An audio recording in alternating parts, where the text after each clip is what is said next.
반갑습니다. 모든 낙찰자들이 행복한 1% 기부에 동참하기를 희망하는 경매 채널 김도현입니다. 자, 1% 기부 어렵지도 않고 크게 부담되지도 않습니다. 자, 많은 분들이 동참해 주셨으면 감사하겠습니다. 질문에 대한 답변. 자, 이번 시간은 질문 하나 답변해 드리겠습니다. 질문이 들어왔는데 보니까 자, 늘 감사합니다. 영상 잘 보고 알아가고 있습니다. 울산 남구 신정동 178-10번지 임차인 유치권. 처음에 질문을 봤을 때 임차인 유치권이라고 하길래 임차인의 유치권인가? 임차인의 유치권인가 생각했는데 그건 아닌 것 같습니다. 여기 중간에 하나 구분해서 임차인과 그리고 유치권에 대해서 궁금하다. 자, 부탁드립니다. 뭐 이런 질문인 것 같습니다. 그래서 사건 내역을 보니까 178-10번지 맞더라고요. 자, 2019 타경 102,248호 남구, 울산 남구 신정동에 있는 원룸 다가구 물건입니다. 토지 57.6, 건물 면적, 연면적 133.5평, 토지와 건물 일괄 매각. 이 건물과 토지는 모두 같이 경매에 나왔습니다. 장 누구누구로 소유자와 채무자 같고 입찰 1일 전입니다. 내일이 입찰이네요. 오늘이 입찰이네요. 이 자료가 어제 만들어졌으니까 오늘 입찰 1일 전. 저는 이제 봤습니다. 지금 현재 오늘 입찰 중인 사건인 것 같습니다. 자, 낙찰가가 얼마가 될지는 조사를 해봐야 되겠죠. 가치 분석도 해야 되고. 저는 일단 임차인과 유치권에 대해서만 언급하겠습니다. 이걸 다 언급하려면 1시간, 2시간 정도는 수업을 해야 됩니다. 근데 그걸 다 할 수도 없고, 또 이 수업 하나의 어느 정도 정해진 시간이 있기 때문에 여러 번 나눠서 수업을 해야 되고요. 그래서 질문한 부분에 대해서만 답변하겠습니다. 감정가 10억, 3,800 이 정도 되고요. 한번 유찰돼서 7억 2,700 됐는데 변경됐다가 또 유찰됐습니다. 그래서 최저가 5억 800 이렇습니다. 자, 이런 사건인데 여기에 이 원룸에 살고 있는 임차인들이 있을 겁니다. 그 임차인의 어떤 권리관계. 그리고 유치권 신고가 있었더라고요. 그 유치권 신고에 대한 그것만 언급해서 말씀드리겠습니다.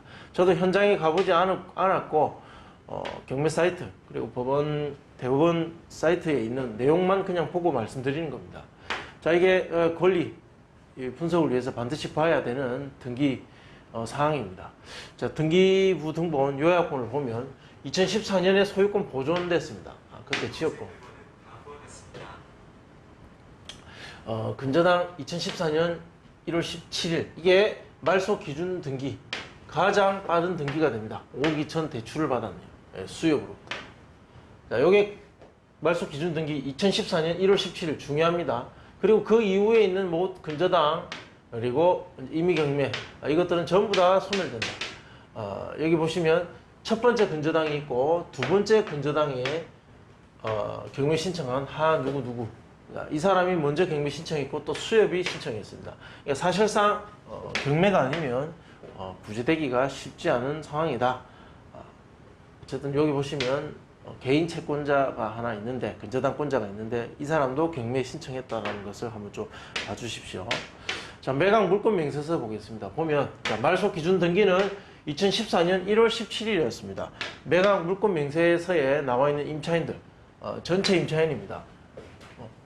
보면 하나, 둘, 셋, 넷, 다섯, 여섯, 7명 정도가 되어 있는데 자, 이들의 날짜 보면 17년, 18년, 17년, 14년 6월 27일입니다. 우리보다 늦죠? 17년 이렇게. 자, 여기 보시면 2014년 1월 17일. 따라서 말소 기준 등기보다 일단 무조건 다 늦다. 자, 이 사람들은 대항력이 없습니다. 전체가 대항력이 없습니다. 그러니까 낙찰자가 인수할 필요가 없는 보증금들이다. 그러나 이 소액 보증금들에 해당되는 500, 2,000. 자, 이런 것들은 배당이 가능하겠죠. 최우선 변제 배당이 될 수도 있습니다. 따라서 이 배당이 되는 사람들은 명도 확인서 교부와 함께 명도를 진행하시고 배당이 다 안 되는 사람들은 인도명의 신청해서 명도를 진행하시면 됩니다.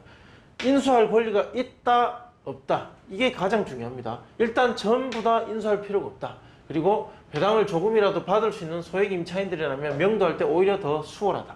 그러니까 임차인에 대한 문제는 전혀 없다. 이렇게 보시면 됩니다. 자, 문건 접수 내역에 보면 유치권에 대한 언급이 있습니다. 2020년 1월 13일 첫 유치권 신고가 됩니다. 윤 누구누구. 자, 윤 누구누구가 1번입니다. 자, 신고되고. 그리고 또 유치권자 정 누구누구가 2번으로 또 신고합니다. 그리고 1월 29일 날 유치권 신고 황 누구누구가 또 신고합니다.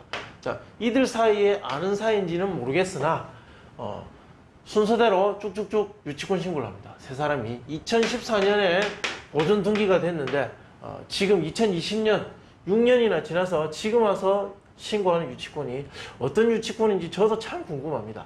그러나 그런 내용은 전혀 없기 때문에 확인할 바가 없습니다. 지금. 자, 이렇게 하나 둘 세 개가 신고되고, 그리고 웃긴 게 있습니다. 여기 보시면 1월 30일 채무자 겸 소유자 장 누구누구가 유치권 점유 동의한다는 동의서 제출했습니다. 저는 요런 유치권 점유 동의서는 저는 처음 봤습니다. 굳이 찾아와서 소유자가 뭐 이 동의한다는 동의서를 제출하는 이런 아주 재밌고 웃긴 상황도 있습니다. 그러니까 이 유치권자들과 지금 현재 이 소유자는 굉장히 협조적인 협력적인 관계에 있다. 아주 웃기는 상황이죠. 그리고 근저당권자가 이 서류들이 쭉 접수되고 나서 열람 복사 신청을 합니다. 도대체 무슨 상황인지 한번 이 서류들을 봐야 되겠죠. 그리고 바로 유치권 정 누구누구 두 번째죠. 이 정 누구누구 포기서 제출했습니다. 유치권 2번 없어집니다.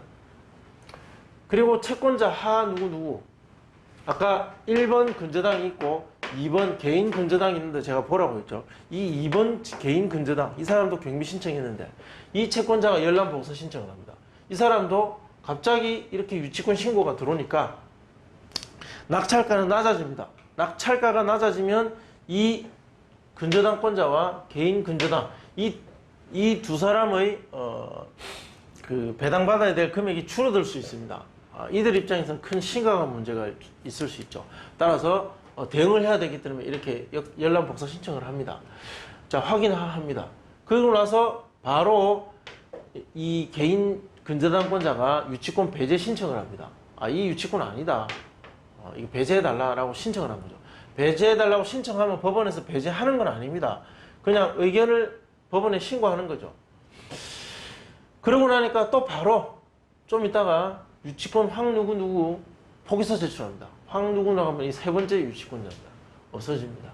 또 바로 얼마 뒤에 윤 누구누구도 포기 신청합니다. 다 포기했습니다. 따라서 유치권 신고는 지금 없는 상태입니다. 재밌는 건 이거죠. 소유자의 유치권 점유하는 걸 동의한다는 거. 이건 제 생각입니다. 그래서 유치권은 지금 현재 신고는 없다라는 겁니다. 유치권 신고된 사람은 없지만 이렇게 신고한 전력이 있다면 또 다른 유치권자나 신고하지 않은 유치권자가 있는가?